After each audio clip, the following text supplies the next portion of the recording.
Hello friend, welcome back to Auto Resource YouTube channel.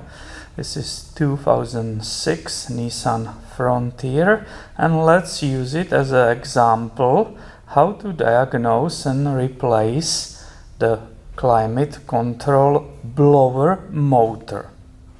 This vehicle came here for a bunch of service and one of them was that the AC system doesn't work. So I looked at this, right, ignition is on and I moved that knob, right, which moves the speeds of the blower motor, and it was not working at any of these. And normally the blower motor, it's located behind the glove box underneath in the passenger seat, and it was the same in this truck. I've put a light there so you can see everything, and sure enough this Nissan, the same like Toyota, has the blower motor right here, and you can see that orange connector. And to diagnose this, you disconnect that connector, take your voltmeter and plug both probes in that connector, right?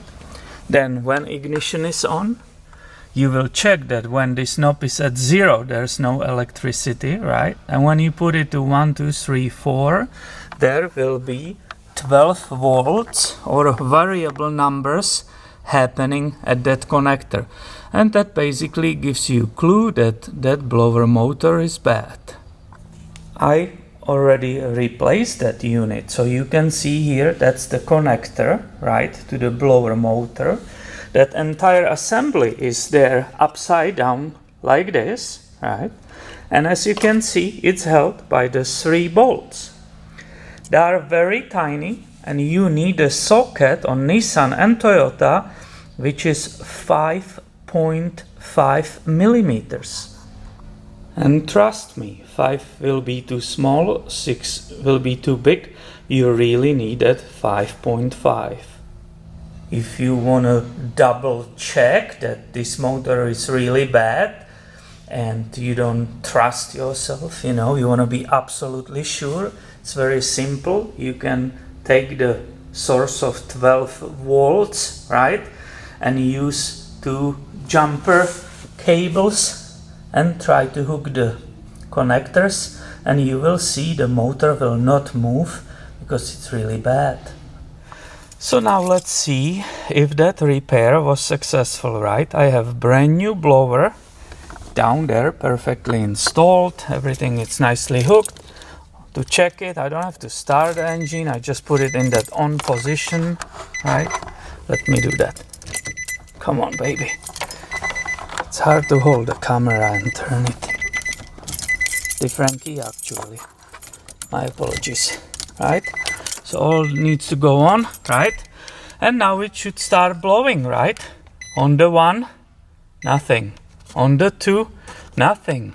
On the 3, nothing. So did I messed up and the blower motor is bad or the fuses are blown? No, don't panic. This is because there is another problem in the system, and it will work right now. I will show you, it will work on number 4. Right, nicely blows. Everything works, but it doesn't work on these. Why? Because not only blower motor, which is down there, was bad, but apparently the owner kept driving it for so long that also the blower motor resistor is bad and it needs to be replaced. So once again, don't panic. If you are lucky like me and it needs more, right, always try all of those. And that's because by the design, if the blower resistor goes bad, it's designed that it will work on the highest setting if it fails. Thank you for watching, my friend, and make sure you are subscribed, because that resistor replacement I will show in different video, and I will anyway have a lot of videos coming your way soon. Thank you for watching and have a wonderful day, my friend.